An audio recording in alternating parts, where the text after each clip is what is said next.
Welcome to Evolve to Succeed, the podcast that brings together entrepreneurs, founders, business leaders and experts to talk about their journeys and explore the link between personal and business success. I'm your host, Warren Munson, founder of Evolve, a coaching, training and development company focused on enabling business and personal success and creating a community of like-minded individuals. Whether that be through our peer groups, one-to-one coaching, our training and development programs for you and your teams, or through our content and events, our mission is to get the best out of each individual and inspire them to be better both in life and in business. If you want to learn more about Evolve, including our beautiful co-working space in Ashley Cross in Poole, then please go to evolvemembers.com, where you'll find great content, insights, details of all of our services, and also information on our forthcoming events. For now though, let's get on with the show.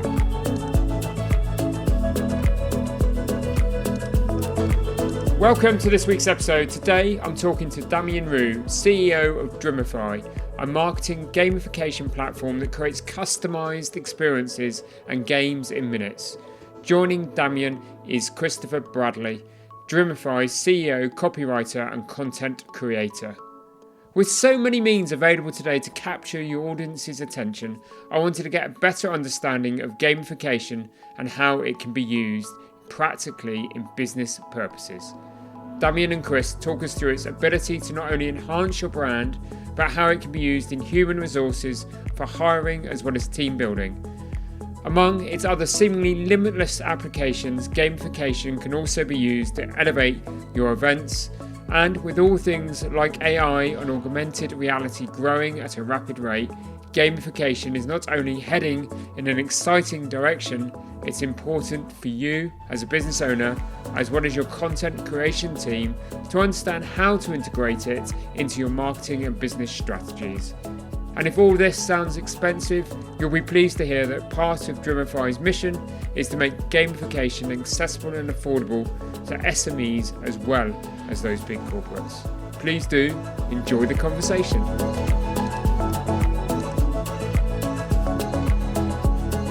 Great to have you on the podcast. Great to have two guests.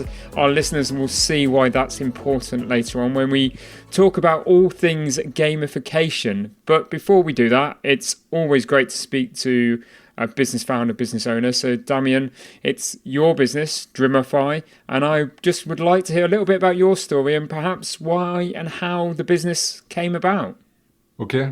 Would you like the short version or the long version of the story? Shall we start with the short and then we can expand as we go? Okay, sounds good. Okay, so it started back in 2006, and we started the business with my business partner Munir. We met at school. We met when we were 14 years old, and we've been playing handball together. I don't know if you know handball. It's a sport. It's at the Olympics, but it's not quite famous in the UK, but it's getting there.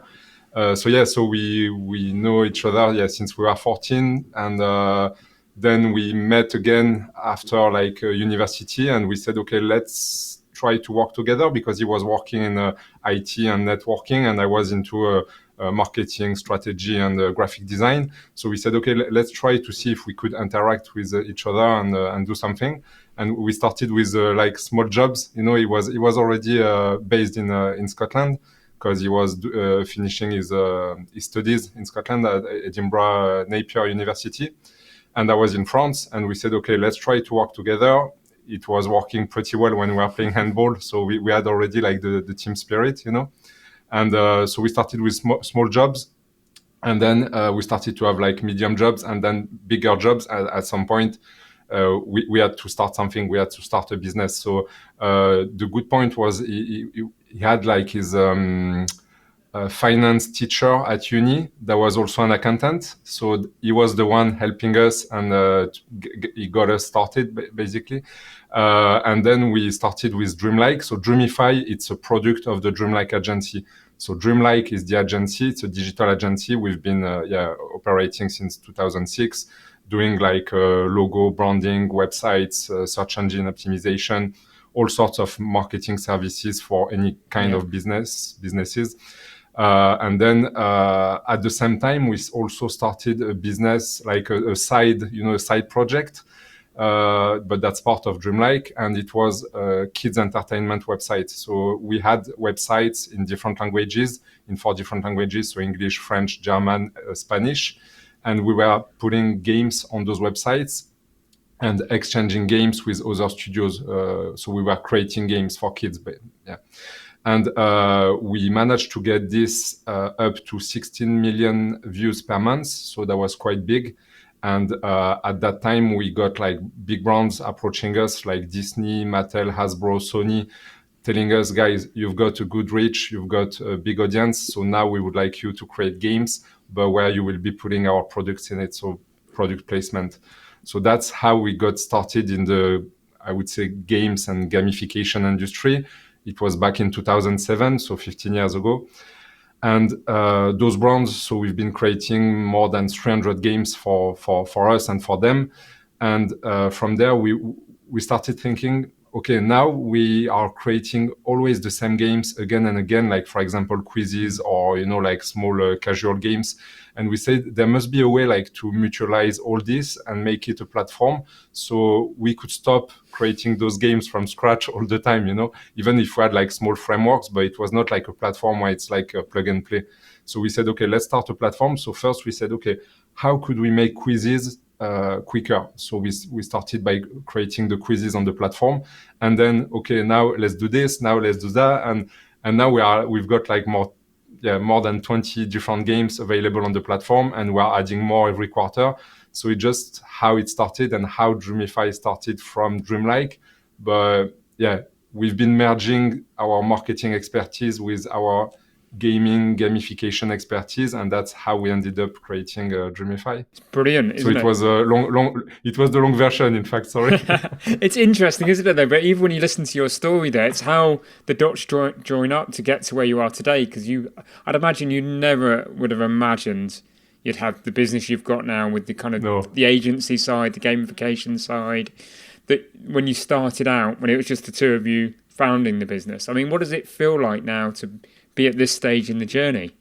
I think, you would need to ask Munia as well, but I think for us, it's like living a dream. It's like, that's our business.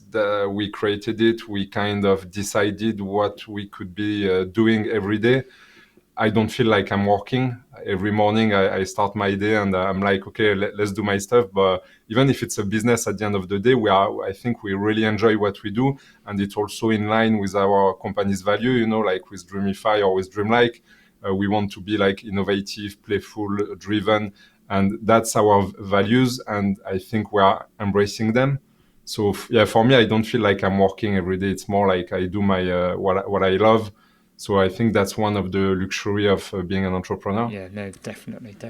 And I see from the website you've got offices in the UK, in France, in New York. I mean, does that give the business some challenges, or does it just create opportunity? It's more like a presence. It's in France and in the US. It's a presence. It's not like proper offices. Like the headquarters is in Edinburgh in Scotland, in the UK. So so that's where we are based. But we've got people from I would say all over the world working with us. We've got a developer in South Africa. Our accountant is in Australia. We've got people like a bit everywhere. Even in Scotland, we've got someone in Glasgow. Chris is in Edinburgh. We are in South Edinburgh. We've got someone in Newcastle. Developers in France. So it's since the start, and that's part of the Dreamlike DNA. We've been operating remotely. So we didn't wait for COVID to start working from home and working remotely. So it was like, even back in 2006 when we started the business, Munia was in Scotland, I was in France. That's how we started. So for us, it's completely normal and completely natural to just try to find the talents where they are and not tell them, okay, guys, now you all have to move in Edinburgh. You all have to go in this office every day. Like, just be who you are, do whatever you want. As long as the work is done, that's what matters. Brilliant. Great culture to have. And again, I suppose, so post-COVID and everybody's talking about hybrid working, by the sounds of it, that's been in your DNA for over 16 years now. And I suppose some of the, I suppose it leads on to a question around what are some of the lessons that you've learned from working in that kind of remote hybrid way that perhaps others listening to this conversation could benefit from? Yeah. So I'm gonna try to give advice, but it's always hard to to apply them. But it's first, I think it's trusting the people you are working with. So you have to trust them and make sure like they know what to do. Hopefully they know what you expect from them. And so it's trust, I think the first thing, and also set expectations. So trying to give as much guidance as possible to make sure that people are all operating towards the same direction. Like we are all, again, like I'm going back to the sports team and like the team spirit. We are a team, like in the company. I don't think that there is like any hierarchy, like or structure. It's more like a flat structure in the company. Everybody is working every day on the same projects, and I hope, I expect that we are all aligned towards the same goals, like being the main gamification platform in the world. So my advice would be just like to trust people, make sure you are giving targets and sharing the goals. That's really important for even like the company culture, like just telling people what you are trying to achieve and share your mission. Brilliant. Fantastic. Love that. Maybe if we get time at the end, I want to come back and maybe talk to you about, teamwork and that transition from teams, sporting teams to the working environment. Yep. But, we have chosen a subject, hence why the two of your guests are on this episode, and it's all about gamification. So as the gamification experts, Chris and Damien, I suppose the first thing is it's clear that you're passionate about gamification. And how it can impact and have a real benefit on all sorts of businesses and in different aspects of business. But for those who don't know, is there a simple kind of definition of what is gamification? Yes, it's kind of exactly what it sounds like, to be honest. I mean, I think most of your listeners will have participated in some form of gamification without realizing that's what it was called. It's basically anything with like game-like mechanics where they're applied to typically like less fun or playful kind of activities. So think about, corporate training or like onboarding processes, recruitment, even like things like marketing as well. Like whenever you play games where you can win prizes with brands. In the simplest form, it's adding like progress bars and points to sort of like, I guess, rudimentary activities just to encourage people towards that desired outcome. So, if that's fostering competition in your sales team or, encouraging people to keep streaks going, if you think about it in like the fitness space as well, or even like language learning, like with, Duolingo and stuff. But basically a gamified experience allows people to kind of experiment in a sort of more risk-free environment. If that makes sense. No, that makes sense. And I suppose one of the things you said just sort of resonates. I suppose in the business world, gamification has probably existed forever and a day, particularly in the example you gave, Chris, would be in the sales world where people have sales tables, and they've probably always had it, even before, IT and technology, it was always there. It's just we probably didn't recognise it at the time. The root principles of gamification, think about the school system with like, getting your stars and, moving up into like a higher set in maths or whatever. It's all like programmed into us and how we operate. I mean, how do you learn before you go to school? You play, you copy your parents and, play at being an adult until it's time to do it for real. So, I mean, the possibilities of like applying gamification, the various functions, it's kind of limitless. Yeah, definitely. And so where does gamification sit alongside competitiveness then? I mean, do they go hand in hand or are they different? That's one of the key kind of, if you look at like the game mechanics, like you got to appeal to like things like people's like desire for like discovery and a natural curiosity. But yeah, a big one is competitiveness. If you make something, who doesn't want to win? No one wants to be a loser, So as soon as you make something a game, people are like, I can't let him beat me. I can't let her beat me. Everyone wants to win. So yeah, absolutely, competitiveness is. And the good point about gamification is that applied to marketing or human resources, it's still always applied on a positive way. It's always quite positive, and in terms of communication, for if you use gamification through marketing games or online contests for marketing, is gonna enhance your brand and the way people can see your brand. And if you use it for human resources, yes, it will bring competitiveness, but it will always be like in a positive way, like creating team building and things like that. Brilliant. Yeah, and I think it would be quite good to just go on and talk about, I think, some of those specifics, because I'm fascinated already. And maybe if we could put a kind of real life example or a case study in here about maybe how you've seen and you've developed gamification and applied it to a company's marketing campaign. Is there one case study that you've got that you think that's the standout one? Yeah, okay. So can you just confirm that we could record for the next 3 hours? That's confidence in gamification. Yeah. Well, remember his short version of the history of the company. I remember. So again, like as Chris said, it's limitless. We can like, just to give you an example, like a campaign we just finished after Christmas. It was for a retail fashion company. It's called Drimify. It's back in France, but it is similar to H&M or Zara, for example. So we created for them an instant win game mechanic, but it was on a phygital way. So Chris, do you want to explain phygital maybe? Yeah, is phygital something you've come across yourself? No, it's not a term I've heard. When I was doing the research and we were talking about it. So I'm just going to throw another kind of like slightly annoying term, but like if you think about retailers, they're pretty much all now either on an omni-channel kind of platform or striving towards being omni-channel, or in some state, like the frictional stages of kind of perfecting it. And that's where like you're making the most of your online presence, but you're also benefiting from having that physical store and that sort of human touch. And it's making like the connection between the two of them seamless. The example I'll give, I mean, if you go back to sort of like the mid to early noughties, where you could go into a store, an item would be so much. You go onto their website and it's cheaper because they're shipping out of the Isle of Man and the taxes are different or whatever.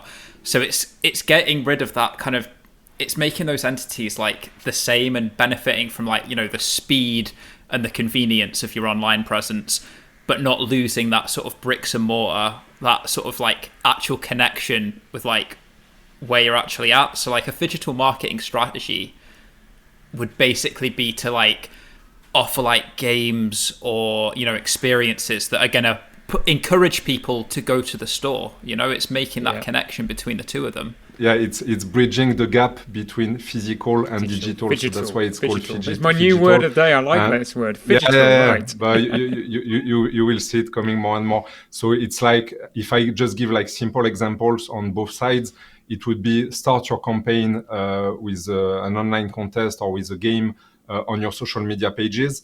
And from the social media pages, you can tell people, try to play and win.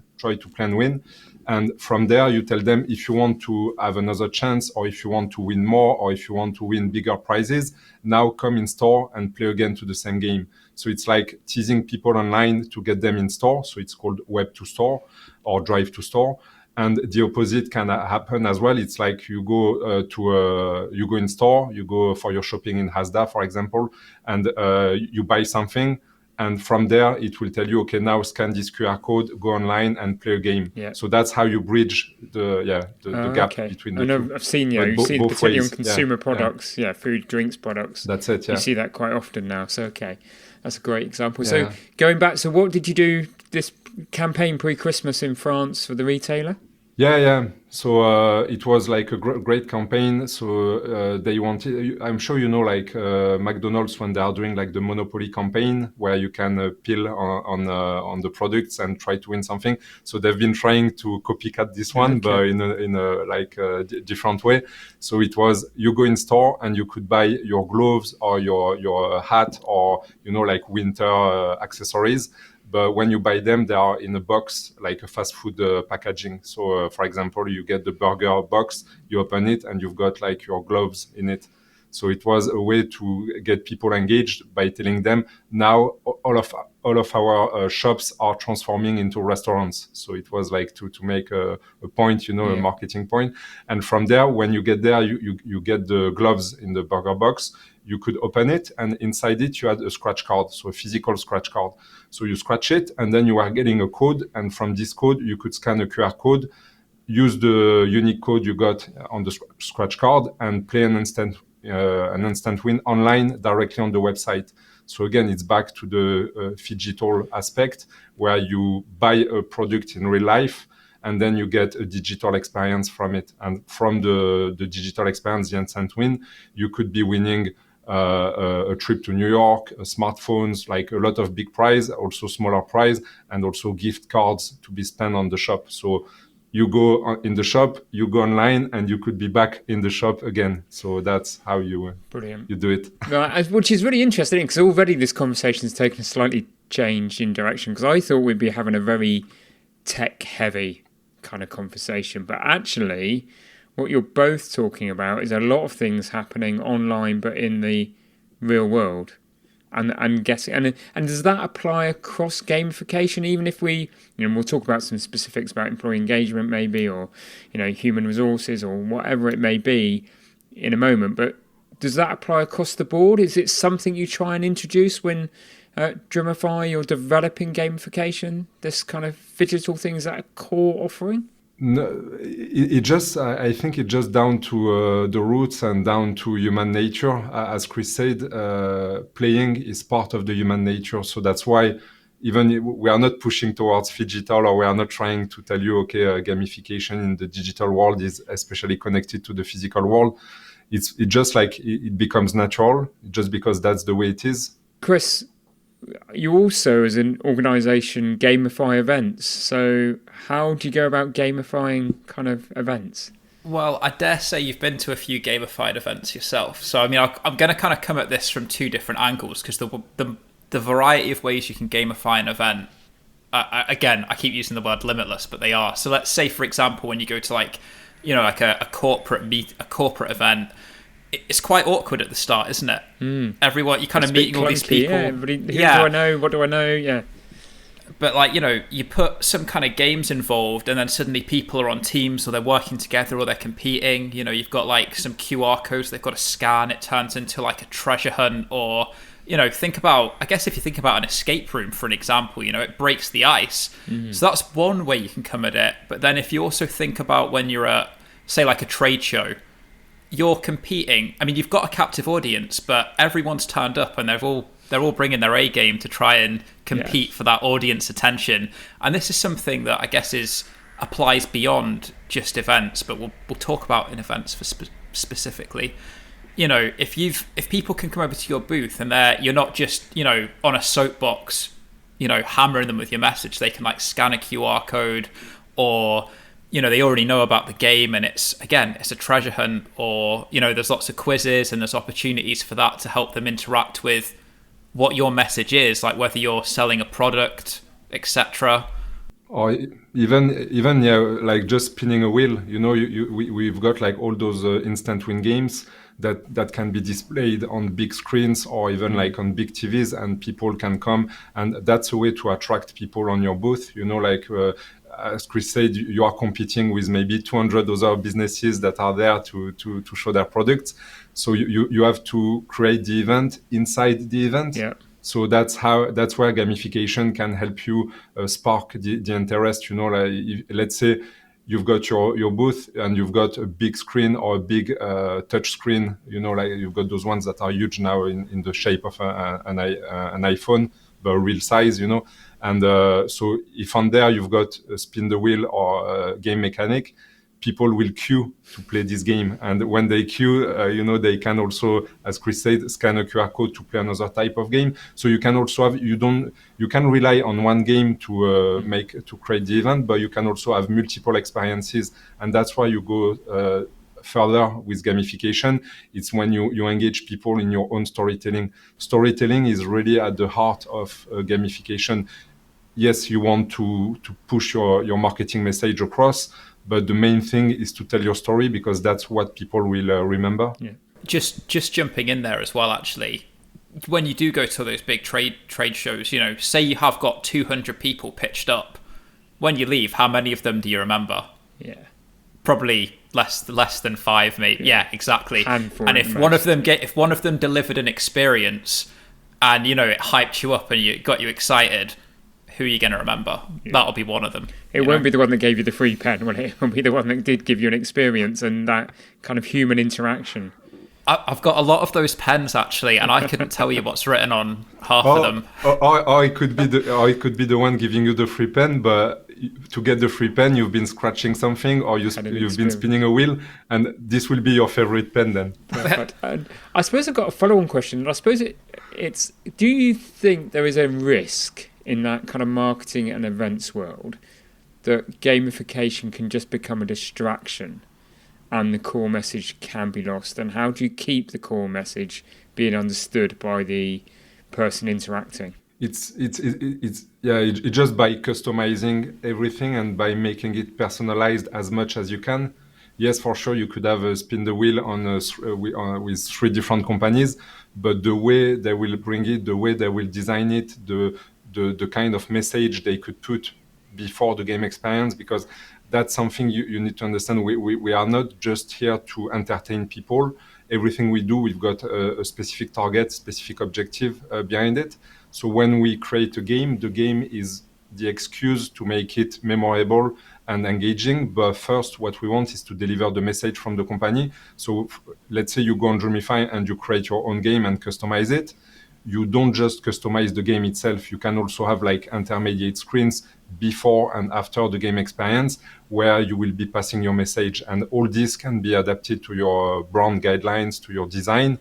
So that's where it's like I always compare gamification to newsletters or to emailing, because I think that's, it works hand in hand. But when you send we are receiving like 200 newsletters per month, let's say, but you will remember some of them because they will be tweaked, they will be personalized for you.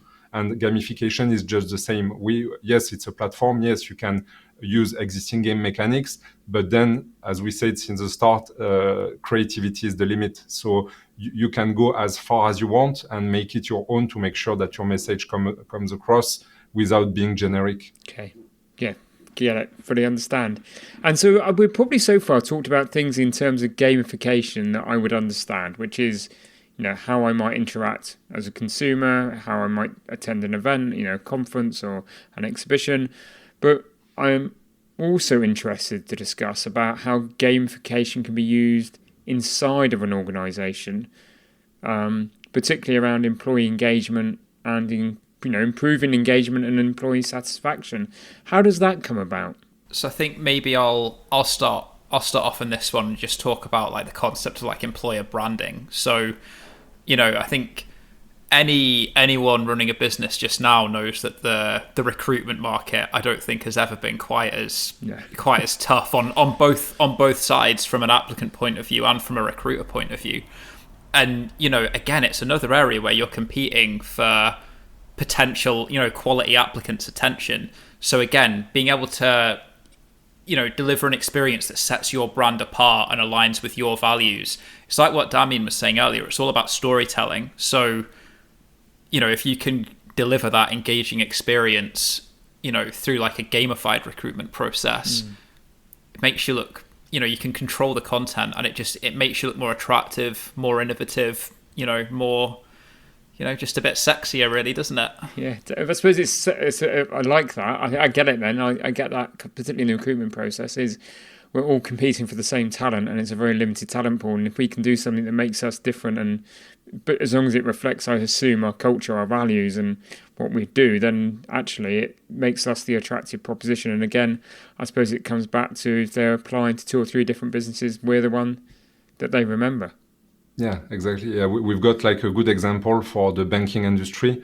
So we created an experience for employer branding and recruitment, but it was not like about the recruitment process itself.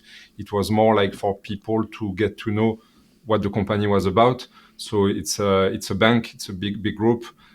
we created what we call a dynamic path. So it's an experience made of multiple steps that's available on Drimify.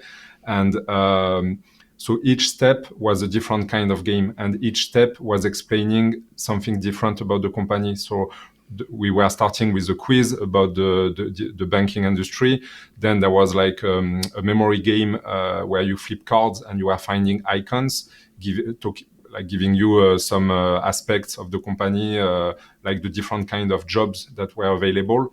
So it was not to send people directly to the recruitment portal. It was just for them to discover. And this experience was made of 6 steps, and it was across 6 weeks. So each week you are getting a new step. And for the company, it was a way to also communicate every week on LinkedIn and on social media in general. And when you run a campaign with one game, you are quite limited. You can do like a couple of weeks, but you will quickly like run in circle in terms of communication. But when you've got an experience with 6 different steps, 6 different games, and you are explaining different things, keeps you communicating longer. So so people could discover with each step like the different values of the company. Then there was a game with words. So you have to find a word in a grid, and the words in this grid were the company values. So again, you are trying to explain, you are trying to educate the candidates before they even apply. So you just want to tell them, okay, this is who we are, this is what we do. If you like it, come and apply for a job with us. And that was the main point. And those kind of campaigns are really appealing because they give like a different angle of communication. It's more innovative. And there was also, as part of it, it was also like a contest. So people that were playing from step 1 to step 6, each step was giving points. So back to gamification, ranking, and leaderboards. And at the end, the people from the top 100, there was a prize draw to win iPads. Okay. So it's another way like to engage even more people. Yeah, brilliant. I think just another point I think that's worth making on the sort of the recruitment side of it. Using games, like it's a really good way to kind of test like as well as culture, like aptitude and ability. Like it's a lot of work going through CVs and covering letters and trying to make those value judgments, whereas actually give someone the opportunity to show you, you can really shorten the hiring cycle, you know.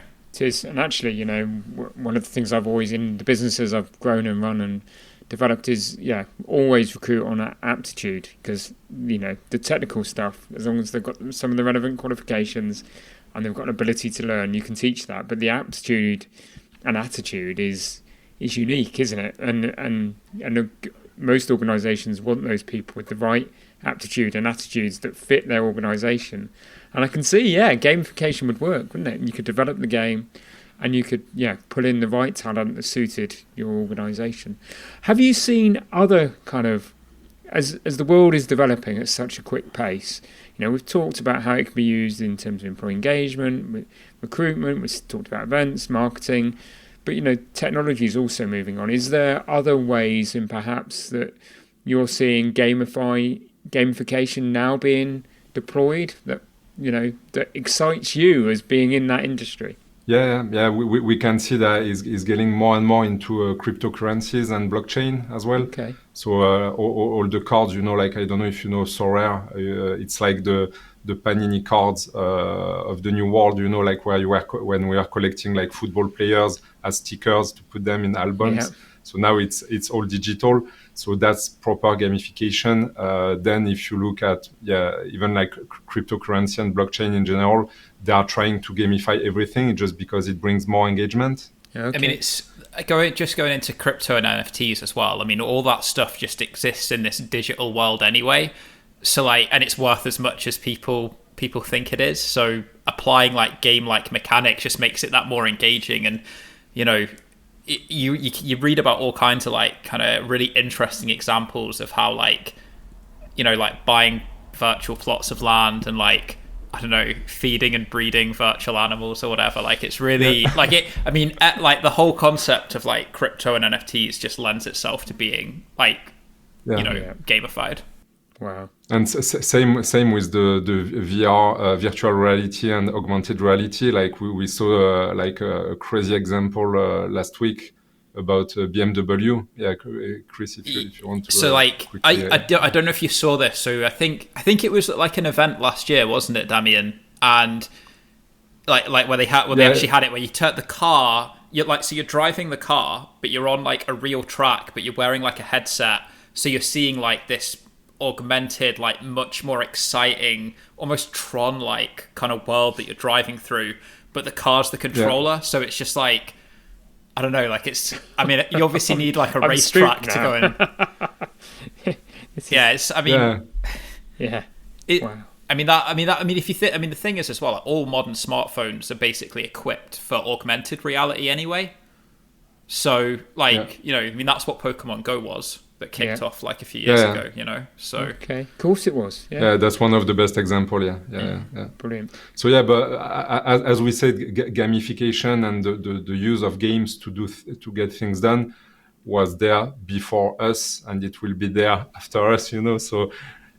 It's not just like games are playing is so part of our nature that it will just apply to everything in life. And I suppose, like you say, it is in our DNA. I suppose as an organization, how do you keep up with what's happening in terms of, you know, we talked about augmented reality, you know, the metaverse and AI, and how that's going to apply in future? Because, you know, for the brands to come and engage with you, they want to see that they're at the forefront of that curve. So one of your challenges must be, how do you, like I say, just keep it ahead of the curve and understand how all this new technology that's coming out at such a rapid rate can apply to gamification? It's reading a lot, like it's being aware of the market as well, and it's also running a lot of research and development on our side.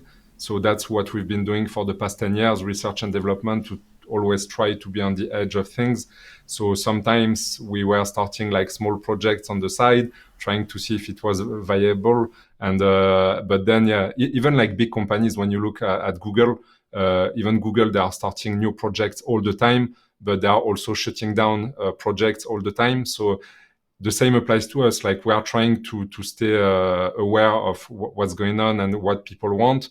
And we are trying to bring innovation as much as we can. And it must be a fun part of the role as well, I suppose. If you're, you know, into tech and into gamification, then just being able to play and see and experiment must be, you know, part of the joy of what you do. Yeah, it depends for who, because sometimes when we start a brief and we start talking about it with the developers, they're like, "Are you kidding me? Are you sure that you want to do that?" You know? So it depends on which angle you are. Definitely. And I suppose, you know, one of the things I want to talk about is obviously a lot of some of the examples, but looking on your website, a lot of gamification, that engagement and deployment is done by big corporates, isn't it? So, you know, how accessible is the use of gamification to, you know, the small, medium-sized, owner-managed, entrepreneurial entities? That's our core mission. It's to make it affordable and available to everyone. So that's why we created Drimify. So yes, you're right. Big corporations are always the first one to come and try, because they've got the budget to do it. They've got they want to do it because they want to innovate as well. So our first few clients were big companies, because they've got dedicated people, you know, like for innovation. So those guys are really attentive, and they are trying to find the new stuff before the competitors. So yes, they are leading the thing. But at the same time, the fact that we created Drimify as a gamification platform is to make it affordable for everyone. So we've got, obviously, I'm not going to come with my sales pitch just now, but you can go on the website and you will find that you've got like really small monthly or even like on-demand offers. And then you've got like premium offers where you've got like more capabilities, more features. But yeah, with Drimify, at least we wanted to make it available to everyone and to empower any business or any freelance or any person in the world to be able to create a game in a matter of minutes and customize it to its brand. Brilliant. Thank you. And I suppose maybe, Chris, one for you as the kind of gamification expert, as I've billed you on this podcast. Where do you see and foresee gamification in, say, the next 5-10 years? What's the direction of travel? I think that's a question for Damien. Okay. Oh, quite honestly. But you know about it because I know. Yeah. No, as we said, yeah, it's being like at least for gamification and Drimify, it's to be the worldwide reference, and then for gamification, we hope and we expect is gonna be like mass market a bit more than what it is at the moment, because as you said, at the moment it's like specific to big businesses that want to go further with marketing and communication. But yeah, we would like gamification and games to be part of almost every single marketing campaign or every single human resources campaign as well. Just because it works so well that it's a shame that people are not using it this much. I suppose I'm going to lead on with a question there. When you say people aren't using it as much, what do you think the resistance is to using gamification? It's like a lot of people ask, like, what is gamification? Yeah, it was my first question. And it's a question that you see people argue over the answer to as well sometimes, and they sort of overcomplicate it with trying to taxonomize all the different sort of variations of it. But yeah, I think just understanding that it's a process, right? Because I think it's one of those things, you recognize it when you see it, but you don't necessarily understand it. And I think it's just being able to put the dots together. I think, would you agree, Damien? If people understand it, then it's the resistance understand it and also know it, and that's why we are also for us it's good to be like in this kind of podcast, just because we want to spread the word. We need people to know about it, because how many times per week we are getting people saying, "Oh, I just discovered your platform and it's amazing. I didn't know it was on the market, blah, blah, blah, blah." So we are the first one being amazed and about the fact that people are finding Drimify and are saying, "Oh, it's crazy. It's amazing. Now I can give like another dimension to my campaigns."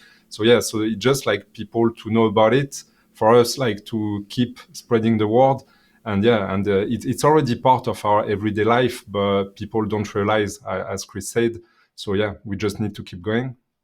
Yeah, I think there's as well maybe like, sometimes a bit of a resistance to like the idea of like playing being productive, like particularly in kind of workplace environments as well. So I think it's just, but I mean, you see like work cultures changing like kind of across different industries now as people see the advantages. It's interesting. We had about probably 4-6 weeks ago, a lady called Emma Worrell come on as a podcast guest, and her thing is all about fun and introducing play into the workplace.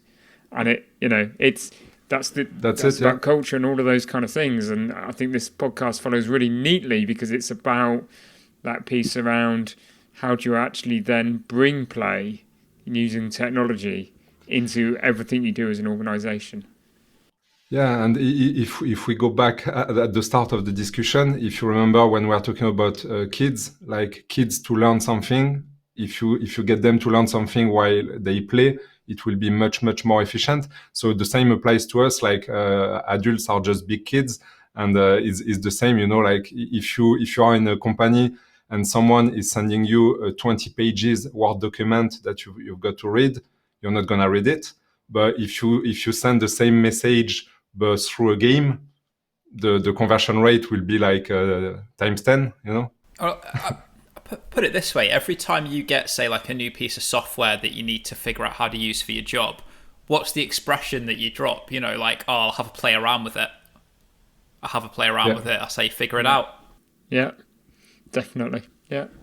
Brilliant. I've got this feeling, we're recording this on a Friday, I'm going to walk around all weekend seeing gamification in the real world everywhere I go now. Yeah. So it's been a great conversation. It's great to get more informed about gamification and how it applies in so many different ways.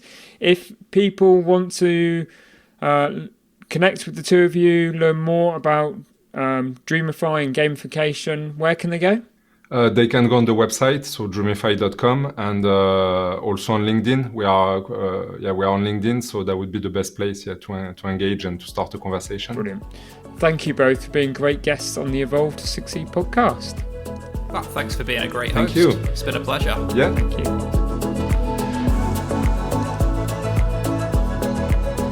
Thank you for listening to the Evolve to Succeed podcast. My hope with every episode is that you've learned something new or heard something that challenged your way of thinking and further motivated you on your path towards becoming a more knowledgeable, informed and inspired individual and business leader. If you enjoyed this episode, then please help us by rating, reviewing and subscribing. We really value your feedback and would love to have you along for future episodes. And please don't forget to learn more about Evolve by going to evolvemembers.com. Thank you for listening. See you next week.